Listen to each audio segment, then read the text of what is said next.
Hi, I'm James Shillinglaw, and I'm here with Claudia Zemp again, who's the Director Americas for Switzerland Tourism. Now, Switzerland Tourism just held, just a few weeks ago, their annual Swiss travel market, which I usually attend, but sadly I could not this year. So I didn't have a chance to see Claudia there in Interlaken, I believe is where it was. And so we decided to get together here. He's back in his New York office, and I'm actually in a hotel in Miami. But I put my favorite castle of Switzerland, Chateau Chillon, Chillon Castle, right on Lake Geneva or Lac Léman. And so I'm all done. And Claudio has his Glacier Express behind with the famous Swiss cow. So we're all ready to talk Switzerland and what happened at STM, Swiss Travel Market, this year and more. And you're going to find out about that on Insider Travel Report. Now, first of all, Claudio, how are you? We already said you're back in New York in your office on Fifth Avenue. How are you doing? I'm doing very well. I'm very excited to be here. We are very busy at the moment. I'm the only one almost in the office. All my colleagues are out and about in the US representing Switzerland. And we've been at IMEX last week. We had a great delegation at the MICE show. We've been at Signature last week. We are this week at ATTA, and we are also at Travel Classics. So it's very busy for us at the moment. That's great. It's great to be all back busy and getting things working again, despite, there's still some COVID hanging around, but we're kind of forging ahead, and I've been traveling, you've been traveling. Now, you did just get back from Switzerland Tourism Market, STM, in Interlaken. Now, roughly how many people attended the event, and did you think it was a success? Well, I'm very happy that we were able to pull it off. We've been planning it for a long time, and as we all know, it's been touch and go the whole summer. So we were able to have 350 buyers from almost all over the world. There was nobody from Australia and nobody from China, but otherwise we had representatives pretty much from all over the world. We had 300 Swiss suppliers present, so it was an event of 750 people. Great. And it was a really great success. People really were eager to meet each other again. People were eager to have business talks with each other again. It was great. Well, I'm happy to hear that. I'm glad it was a success. Sorry I could not attend. I haven't got my Swiss fix in a couple of years now, so it really is. I'm sorry. And actually, I remember, if I remember, the China delegation used to be pretty large. So hopefully next year or 2 years from now, when the next one is, you'll have them back. Now, let's talk a little bit about how Americans can visit Switzerland now, and what are the protocols that American travelers need to follow to enter Switzerland today, and how easy is it to get into the country? Okay, it's relatively easy. You have to be fully vaccinated in order to travel to Switzerland. You have to fill, like in most countries, an arrival form now. Your airline usually prompts you to do this before, and then similar like in New York, we have to have a COVID certificate in order to go to indoor dining and mainly indoor dining as well. So that's when you get there, you need to have that certificate, and the flimsy little thing we have in the U.S. is still accepted over there? Sadly not. So there is an extra step for this as well. So you have to apply for a certificate before you travel. Okay. It's an easy process enough. There is a small cost involved. It's 30 Swiss francs to do that. But it will be valid all over the EU as well, in Europe. So, if you have the Swiss certificate, you can use it all over Europe as well. The same, if you have a EU certificate already, you can use that. In order to find the information, the easiest way is to go to myswitzerland.com/trade. That's myswitzerland.com/trade, and you will find all the updated information all the time. That's great, because I actually may do that even before I go, because I did have a lot of people in Europe looking at that little white card very kind of suspiciously, and some of them were about, I think I was in a bar in Austria, and they kind of said, nah, I don't know if we're going to take that. But he finally did, because I think he wanted the business. But this card is just, my card's going to evaporate soon. I got to tell you, I have to bend it to get it into my wallet, and it's starting to come apart. And yes, I can take a photo and all that, but we'll see what happens. But yeah, that's great to hear that it is a fairly easy process to get into Switzerland. And then once you're there, everything is pretty much open now? Everything is pretty much open. Just make sure that you apply for this certificate before you leave, because it does take a couple of days until you get it. Everything is open. We have been open for a long time, and we're looking forward for the winter season now. Now, obviously, this is 2020 was a horrible year for visitors. But this year, so far, what are numbers looking like so far, especially from America in terms of visitation? Well, of course, I mean, Switzerland opened for Americans on the 26th of June, so it's not that long ago. We had a very nice impact already pretty soon. We have now, the last figures which we have is for August and September, and in both of these months, we managed to have 40% of the figures which we had in 2019, pre-pandemic. So 2019, of course, being the most important, biggest year ever for Switzerland worldwide. So it's very much encouraging. We see very good figures from Europe already. So, for example, in August, we had from countries like France and from Holland, from Germany, even higher figures than in 2019, because people have been waiting for such a long time to travel. Having said that, of course, from Asia, pretty much still non-existing the travel. So it's still a challenging situation. It's still a good time to travel because there are not that many tourists out there. So if you're going, you don't have to share the beauty of Switzerland with too many people. That's great. No, it is a good time to go, and it's great that it looks encouraging. Do you have any sense that are you just going to have this sudden surge in travel in 2022 that people want to get back, and you might have a great year, maybe, right?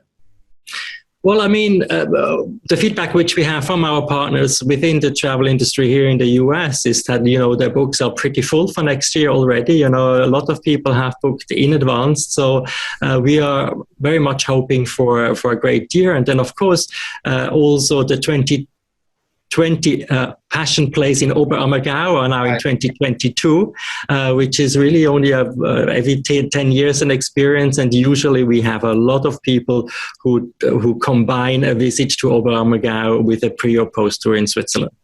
Well, actually, you just reminded me, I have a couple of tickets to that event that I couldn't go to last year. And I've been invited back. So maybe you just gave me an idea. Maybe that's how I'll get back to Switzerland very quickly. Fantastic. We're looking forward to have you then.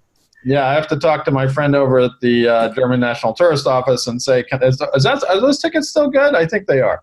But we'll see. It sounds like a great idea. Now, for the trip, I know the press trip that we would ordinarily take, and we did send a writer, you guys went to Zurich as your city destination and then went to Interlaken. What are some of the highlights of those two destinations that you might like to mention that you discovered? Because I expect you were with the group at least part of the time. I was there all the time. I mean, I wouldn't have it any other way. The point which we tried to make while we were over there is that Switzerland hasn't not just waited to reopen and for people to come back. A lot of things happened as well. So we have really great news.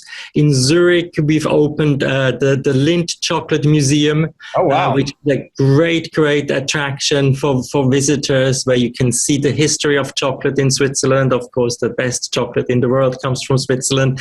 I would say there is a Kunsthaus now. The museum just opened a new wing, which is fantastic. And when we came to Interlaken, we had the excursion to the Jungfraujoch, one of the top excursions in Switzerland.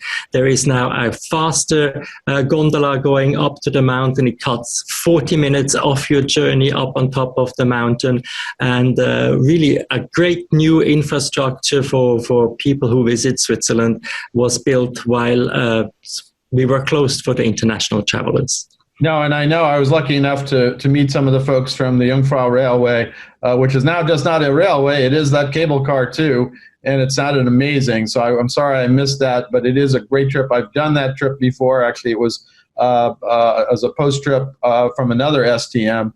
And I love that railway. I mean, it is amazing to go up there. And so I would still want to go one way, maybe not both ways. So one way. This is exactly what it's great. You can have the slow way up and the fast way down afterwards. It's a great opportunity. Now let's talk a little bit about the marketing campaigns that Switzerland Tourism plans, for 2022, and some of the things that you're going to focus on. In the past, you've had, the Grand Tour, things like that. What are kind of the themes you're going to highlight for both the rest of this year and then, there's not much left of it, but in 22, what are you going to focus on?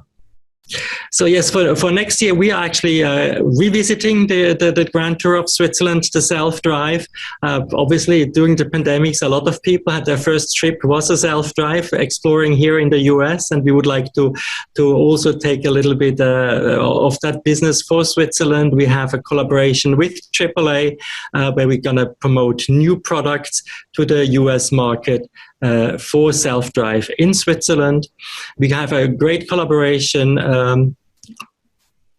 with Travel Classics, where we're going to bring a lot of 40 travel writers, 20 editors to Lausanne in the Lake Geneva region at the beginning of the year, where we're going to highlight this particular region. Right. And also the Glacier Express, which is in the back here. We have a pre-tour on the Glacier Express, the Excellence class, which has been introduced a few years back, which is literally a first-class service on a train with a five-course meal. Everybody has a window seat and sitting very comfortably for the 6 or 7 hours on the Glacier Express from Zermatt to St. Moritz. No, and I did that a few years ago, again, after an STM, and it really is an amazing journey. It's not a fast journey. You got to tell right away to your clients out there. It's a slow ride, watching the beautiful scenery for 7 or 8 hours.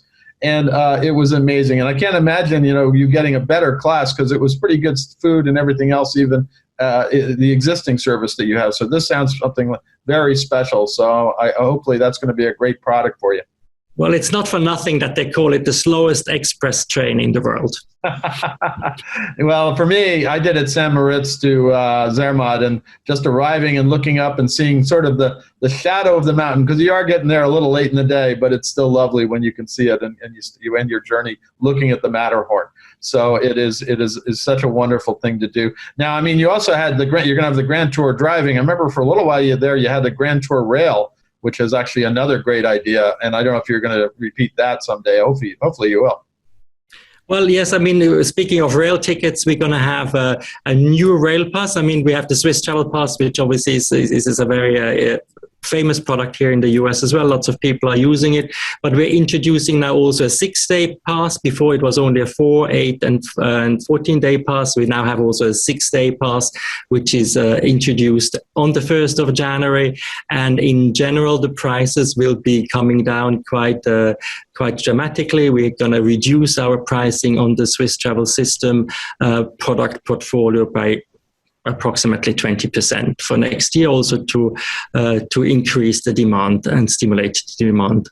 Well, I know earlier this year we did a little project with the Swiss Transport, and it really is the Swiss Pass and everything else, and it's a great product, a great way to see Switzerland. I love driving in Switzerland, although it is challenging sometimes with the mountain passes and all that. It's certainly something I like to do sometimes, but with the rail system you have there's really no need to do that. Because you have to say it's challenging because it's so pretty and you need to look outside of the window. That is my challenge, because when you start looking out the window and you forget that S turn or that that switchback turn, and all of a sudden you say, wait a minute, I got to start driving again, and that's always the challenge I have. As much as I love doing it, it's great to be a passenger actually, but usually I'm doing the driving. But anyway, it's a great time, and I'm very happy you're doing that again, the Grand Tour, which is really something everybody should try and get a real sense for all the different regions of Switzerland. There's so many places. For a small country, you have a lot of different diverse terrain and a lot of different diverse attractions. Now, what else do travel advisors need to know about Switzerland today to be able to sell it better? Is there anything else you want to tell our travel advisor viewers about Switzerland? Well, I mean, you were pointing it out yourself just right now. The diversity of the country is a very small country. I think we've been all starting to traveling again. We're all so happy that we can travel again. But it is not quite as easy as it used to be in the past, right? And I mean, and many of our guests might be maybe not so comfortable like you and I are. So really, I mean, having a country where you can spend a lot of time within a country, you have four different languages, 4 different cultures. You have the cities, you have the mountains, you have the lakes, everything in pocket size. So you really do extend your time staying within one country, and of course, hopefully in Switzerland. It really helps your guests from having all these additional tests and formulas and what you have to do to cross borders. So stay as long as possible in Switzerland. Well, as you said, I mean, the tests don't bother me, but the forms sometimes do. I got to tell you, I'm either app challenged or something. I have challenges, but I have been traveling a lot, so I've had to fill out a lot of these, and they're all different. So it's interesting to see what happens. So I got to figure out yours. I did have to fill out one of yours to go through Zurich. It wasn't that bad. I mean, the filling out of the form is not so bad, but I'm traveling now with 2 spare battery sets for my iPhone. So just to make sure that when I get to the border that the iPhone is not flat, no? You cannot travel without an iPhone today, without a scanner and everything else. And it's tough because I do find myself saying, wait a minute, my battery's running out. It's in the red. Am I going to have enough juice to actually show that pass at the end? So it is a challenge, but you know what? If you got to travel and to see these beautiful sights in Switzerland, it's worth it. That's for sure. Now, are there any other points? Remind me of the points of contact for travel advisors where they can find out more. You already said that website, but let's repeat it. Yeah, I think the easiest is really our website where all our contact details for the travel trade are on there, and also the ever-changing travel restrictions is always updated there. So it's myswitzerland.com/trade, myswitzerland.com/trade. Great. Well, Claudia, it's great to see you. Me in Miami and you in New York, we should be in Switzerland, and I should have been there, and I apologize for not getting there, and I will get there soon, definitely next year. Because it sounds like I'll be close either way, and some of the trips you have coming up are going to be great. And wherever you are in Switzerland for the next SDM, I promise I'll get there. It's almost next year already, so see you next year in Switzerland. Absolutely. See you next year in Switzerland. Great to see you, Claudia, and we'll see you soon. I'm James Schillinglaw, and this is Insider Travel Report.